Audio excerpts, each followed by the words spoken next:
بھائی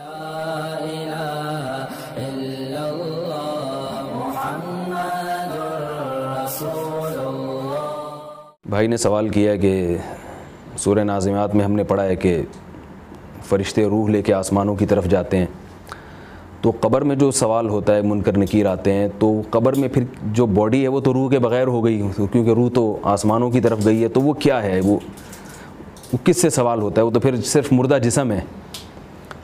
اس سوال کو اور میں مزید پختہ کرنے کے لیے مزید ایک بات کہتا ہوں کہ قرآن مجید میں آتا ہے کہ نیک لوگوں کی روحیں علیین میں ہیں، تو یہاں بھی ایک سوال ہوتا ہے کہ علیین تو آسمانوں میں ہے، وہ مقام ہے۔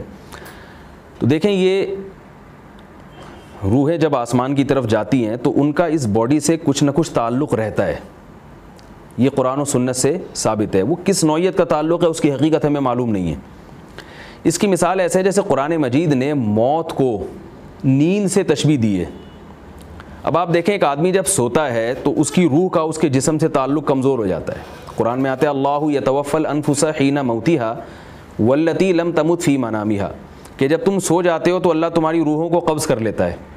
کیا مطلب؟ روح کا جسم سے تعلق کمزور پڑ گیا، اور فرمایا جب تم مرتے ہو تو بھی اللہ تمہاری روح کو قبض کر لیتا ہے۔ تو موت اور نیند بہنے ہیں آپس میں، یعنی ایک دوسرے کے مشابہ ہیں۔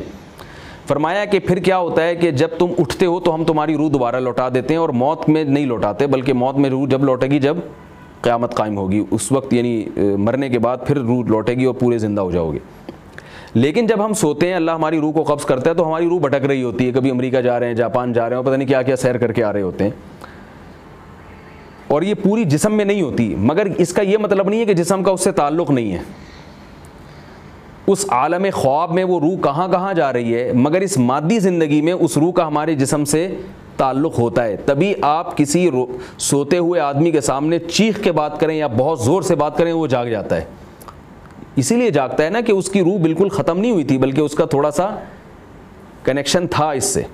تو موت کے وقت بھی یہ کنیکشن کچھ نہ کچھ باقی رہتا ہے، مردے کے کسی بھی جسم کے جزو کے ساتھ اس روح کا تعلق باقی ہوتا ہے، اور برزخ میں وہ آسمانوں کی سیر بھی کر رہی ہوتی ہے۔ تو اس لیے یہ سب ایک دوسرے کے منافی نہیں ہے، کیونکہ ہم نے بھی مر کے دیکھا نہیں ہے، تو ہم اس مادی زندگی کو اس برزخ کی زندگی سے نہیں سمجھ سکتے۔ اور احادیث سے یہ بات ثابت ہے کہ جب ہم مر جاتے ہیں ہماری روح نکلتی ہے تو قبر سے بھی اس کا تعلق رہتا ہے، مگر اس عالم ارواح میں دوسری روحوں سے بھی اس کی ملاقات ہوتی ہے۔ ایسے بہت سارے واقعات ہیں صحابہ کرام کے کہ موت کے وقت وہ خوشی سے رو رہے ہیں۔